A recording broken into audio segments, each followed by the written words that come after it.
我在爸爸妈妈看不到的地方偷偷长大，一个孩子在村口哭得撕心裂肺，可阴天浓雾的小路上只剩下了他自己。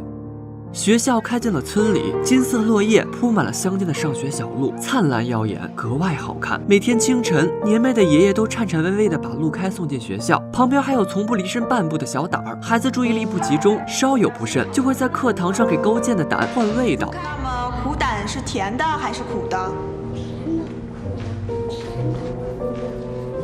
既不苦也不甜，苦胆是香的。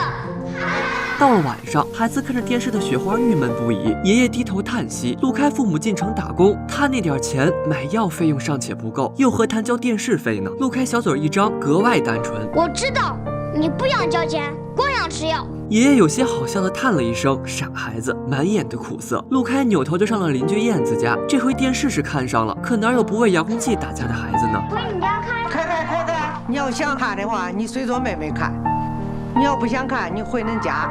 打这儿以后，陆开再也没有上别人家看过电视。农村夜路漆黑，唯有小胆时时陪伴身边。陆开到家，正赶上父母打来电话，孩子欢天喜地的报个平安后，就低下头，轻轻的道出一声想念。爸爸，我想你了。无论情绪多么失落，他总会乖巧地应下无数声好，再慢慢地挂上电话。祖孙俩没有别的娱乐活动，爷爷看了孩子片刻，就兴致勃勃地拿过书包，让孙子念课文。小胆也蹦蹦跳跳地卧在了鞋子上。陆开念错的时候，爷爷也不跟孩子争辩，只乐呵呵地继续听着。那些文字就这样充斥着他们的夜晚时光。晨起爷爷在厨房咳嗽难受的时候，陆开认认真真地挺起了小腰板，要学做饭。爷爷怔愣片刻，还是同意了。3碗水和2把米，篦上热馒头鸡蛋。爷爷一边教一边念叨起开开的爸爸，不错眼的看着烧火的陆开和叼着柴火的小胆儿，嘴里眼里止不住的夸奖和欣慰。放学时，爷爷总会准时守在校门口，笑容满面的跟陆开班主任问好，再一脸严肃的训斥孙子调皮。陆开一个人的时候，才敢对着小胆放开自己的情绪。爸妈不在，睡梦中再没有一双手温柔抚慰，日间再没有一个肩膀扛起打闹，那份被抛弃的无措和绝望，直到今天才被释放出来。对着小胆乌黑幽深的双眼淌出热泪。从那天开始，他就慢慢的成长了。担心爷爷在家无所依靠，陆开一笔一画的写下各种求救电话，详详细细的讲述用途。小胆被别的狗欺负，陆开也会暴怒而起，为自家小胆壮胆子。到了晚上，陆开拿着电话在拨号键上来回扒拉，最终还是失落的坐回了床上。爷爷拍拍小孙子，笑皱了整张脸，哄孩子继续念书给自己听。爷孙俩一来一回的询问中，陆开也渐渐舒展了眉眼，露出了几分笑模样。学会了做饭的陆开总是起得很早，规规矩矩的按照步骤做好早饭。上学路上假装跌倒，将爷爷吓得急头白脸了，再一脸嬉笑的跑远，爷爷就会无奈的笑开，再同旁边的另一个爷爷闲聊几句。真不让人省心啊！可不是嘛！俺家开开呀，经常夜里叫他妈呢。我那外孙亮亮见了他爹，半天都不认。哼，那是忘了亲喽。忘了亲了，那是不亲了。两个老人双双叹气，在农村骨肉分离的孩子又何止开开，谁不是忍受着痛苦，努力的生活？爸爸叫人送回来的煤气炉烧起来了，爷孙俩靠炉取暖热馍片，享受着难得一见的孝顺和父爱，谈论着博士和状元的区别。还不等爷爷主动要求，陆开突然朗声宣告：爷，我念书吧。好，念吧。爷爷闪烁着泪光，回得更加痛快了。陆开学和面的时候，爷爷的病情更加严重了，可还是努力的逗孙子开心。开开真行啊，学啥像啥，就是和面了，那手小点儿，要是再长大一点儿，以后蒸馍呀就轮不住爷爷了。陆开向来是个机灵鬼，哎，那我用脚蒸不蒸？那和面可不是和泥儿啊，乖乖啊！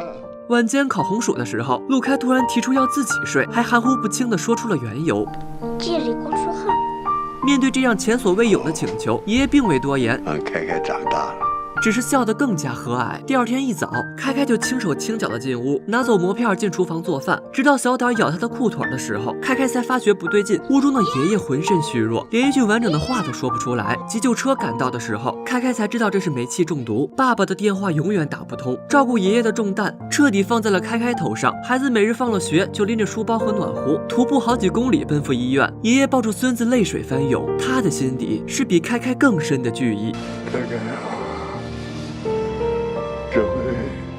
要不是李医生啊，你就见不着爷爷了。爷爷，我不是怕死啊，我一死，这开开一个人咋办啊？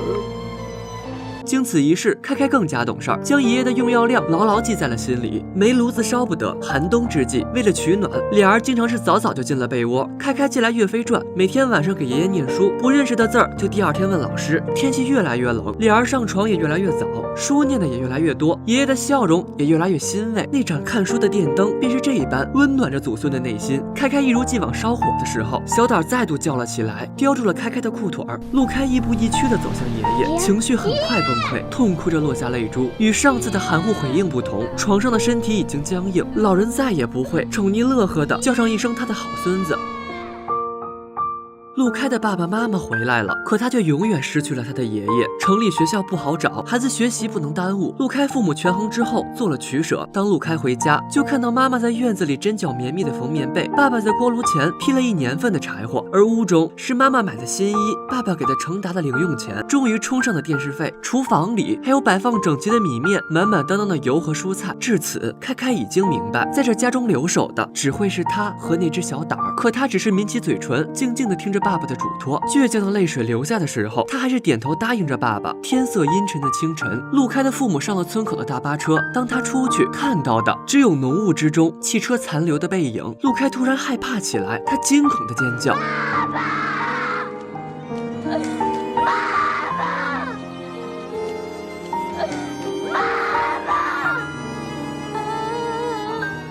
他无知无觉的喃喃叫着，仿佛这样就可以平复心头的不安与痛苦。简陋的厨房中只剩下一个孩子，一只小狗。陆开一口菜都吃不下，只是拿起冰凉的馒头一块一块的喂小胆儿。如果说现在还有什么能给他安慰，那唯有眼前的小狗了。老师让陆开在自己家睡觉的时候，小胆儿却被院子里的大狗吓得战战兢兢。陆开看着这个陌生的房间，背起书包提出了告辞。夜晚的房间漆黑如墨，透出几分未知的可怖来。陆开连上台阶都用尽了浑身的力气，一道开门的吱呀声就让他仓皇而逃。可当跟他抢过遥控器的燕子过来让他去家里睡觉的时候，陆开只是说着谢谢，摇着头，泪痕印在了脸上，显出一分脆弱的倔强来。做饭的时候，他突然想起什么，拿出了原本属于爷爷的那份饭食，对着灶台愣神良久。不过9岁的年纪就感受着那份物是人非的痛楚，负担着这份沉重。这天的陆开迟到了，到了晚间的时候，陆开对着家门抹了把眼泪，跪坐台阶，趴卧着写作业。燕子不懂哥哥的感受，可懂得陪伴的重要。他摇晃着搬来小板凳，两个孩子在这座清冷的房屋前双双低下头，奋笔疾书，在彼此的见证下成长。无人看管的陆开活得更加无所畏惧，他一脸淡定地扔掉腐烂的菜叶，拿根胡萝卜上手就啃，桌上的咸菜冷馒头张嘴就咬，晃晃悠悠地走出厨房。就算对付完了自己的晚饭，睡前的陆开总会在爷爷的遗像旁读上一篇文章，再打开电视，漫无目的地拨弄着频道，困了就一倒头，直接睡在了沙发上。半夜做噩梦惊醒的时候，屋中的一切都变得可怕。他急切地拨通了爸爸的电话，可电话接通，听见爸爸的声音，开开瞬间就放下了电话。爸爸的声音越是焦急，他的眼泪就越是汹涌。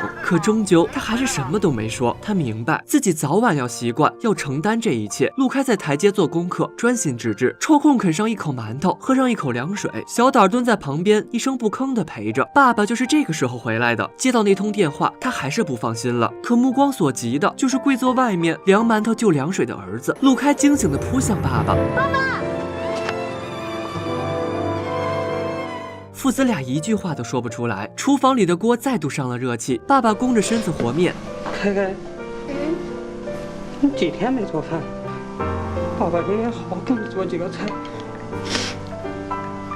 你一定要好好吃。开开眨着眼睛，只会回应一句让爸爸心痛的话：谢谢爸爸。跟爸爸不要客气。在爸爸看不见的地方，这个孩子长大了，可也生疏了。爸爸费了不少力气找到了学校。从学校临别之际，开开在班级与同学们告别。我就要跟着我爸爸进城了，可我舍不得离开学校。最朴素的话，藏着这个小少年最真挚的感情。父子俩为爷爷上了最后一次坟。汩汩的山泉旁是爷爷的坟墓，山清水秀，清新雅丽。爷爷，你的咳嗽好了吗？燕子的姥姥说，人不管得了什么病，只要一死，就都好了。爷爷，你好了吗？凯凯想你，你想我吗？村口的大巴车开来的时候，凯凯才惊觉这场失去并没有结束。他的小胆带不上汽车，一切挣扎恼怒在爸爸面前都是徒劳。陆开被强制上了汽车，看着身后不停追逐的小胆，他握住爸爸的手，不住地哀求：“我求求你了，让我下去吧！”你为啥呀？为啥非得带着小胆？到城里给你买个好的还不行？家里只剩小胆自己，他夜里不害怕。这样的哭诉无人明白，陆开只是随着汽车一路向前开去，被迫放弃了他的好朋友，他的过往，无能为力的让这场长大提前到来。这部念书的孩子在第9届美国圣地亚哥国际儿童电影节获得最佳影片奖。在中国，留守儿童数以千万计，那些孩子们总在失去与告别中成长，他们在最脆弱的年纪失去了最亲密的陪伴，以稚嫩的身躯和心智学着负担生活的压力和情绪，学着长大。大部分孩子都如同陆开一样，父母为生计远走，将那份沉重的教育职责交付更加年长的老人与工作繁多的老师。可尽管长辈疼惜，同伴和睦，他还是会在无数个夜晚为了那份最亲近的血缘而哭泣，总会在与人的交往中缺失那份最基本的安全感。那句他夜里害怕说的又何尝是小胆儿？还有他在无数个夜晚无处安放的心灵，那些漆黑中无人陪伴的不安。可多舛的命运总会给他以颠簸，长辈逝去，家乡远离，更前方等待他的是繁华而巨大的世界。他可能会因为不能融于同学而消沉，可能会因贫穷而自卑，可能会因与父母的生疏而叛逆，还会时常想起那只不停追逐的小狗，如同被命运抛弃的童心与天真一般，与他渐行渐远，如同山里孩子的诗一般，种子被埋在大雪下安静发芽，老枯树在夜里长出一根新枝丫，而我在爸爸妈妈看不到的地方偷偷长大。值得庆幸的是，与成长带来的痛苦与磨难相同到来的，还有那份名为坚强与勇气的铠甲。他们或许如中科院博士报效祖国，他们或许重回大山支教温暖孩童，或许为人父人母教育子女，又或许他们还是热血正燃满怀理想的少年，正在茁壮成长，以一种全新的姿态认识这个世界。白日不到处，青春恰自来，苔花如米小，也学牡丹开。我是焦岩，咱们下期再见。